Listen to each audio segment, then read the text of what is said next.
Zee 24 तास एक पाऊल पुढे। भगवद्गीता अगदी साध्या सोप्या भाषेत संगीत रूपात भेटीला आणली अनूप जलोटा यांनी। विशेष म्हणजे यावेळी युगंधर कृष्ण तर होताच, शिवाय धनुर्धारी अर्जुनही पाहायला मिळाला। मी अधिक काही सांगण्यापेक्षा तुम्हीच पहा।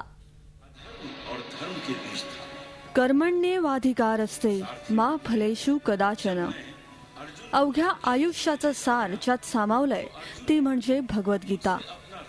ही भगवद्गीता साध्या सोप्या शब्दात संगीत रूपात घेऊन आलेत सुप्रसिद्ध गायक अनूप जलोटा।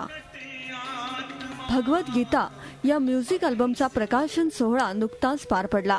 कृष्णाच्या भूमिकेत स्वतः अनूप जलोटा आणि अर्जुनाच्या भूमिकेत विवेक प्रकाश रंगमंचावर अवतरले आणि त्यांनी सादर केली भगवद्गीता।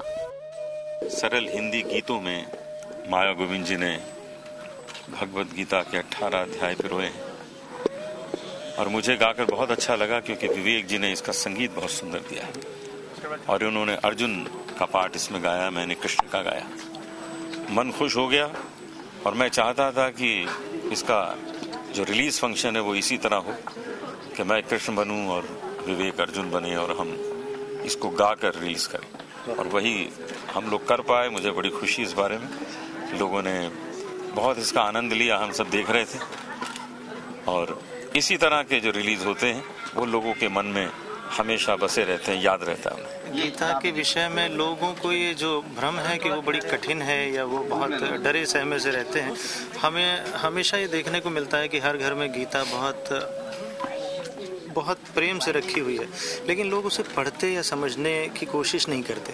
तो इस एल्बम के माध्यम से, इन गीतों के माध्यम से यही कोशिश है कि ये कैसे जल्दी से जल्दी इसका जो सार है, जो अर्थ है, जो शिक्षा है गीता की, वो लोगों तक जल्दी से जल्दी और अच्छे ढंग से पहुंचे। यातील गाण्यांची एक झलकही त्यांनी खास मीडिया समोर पुन्हा एकदा सादर केली। सुनो पार्थ तुम मेरी वाणी, क्यों अपने पथ से डोले। सुनो पार्थ तुम मेरी वाणी, क्यों अपने पथ से डोले। भगवद्गीतेचे 18 अध्याय 18 गीतांमधून मांडण्यात आलेत। अगदी साध्या सोप्या हिंदी भाषेत सर्वसामान्यांना कळेल अशा पद्धतीने यांची मांडणी केलेली आहे।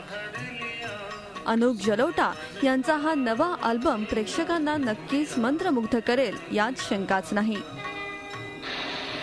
झी 24 तास साठी ब्युरो रिपोर्ट, मुंबई। झी 24 तास एक पाऊल पुढे।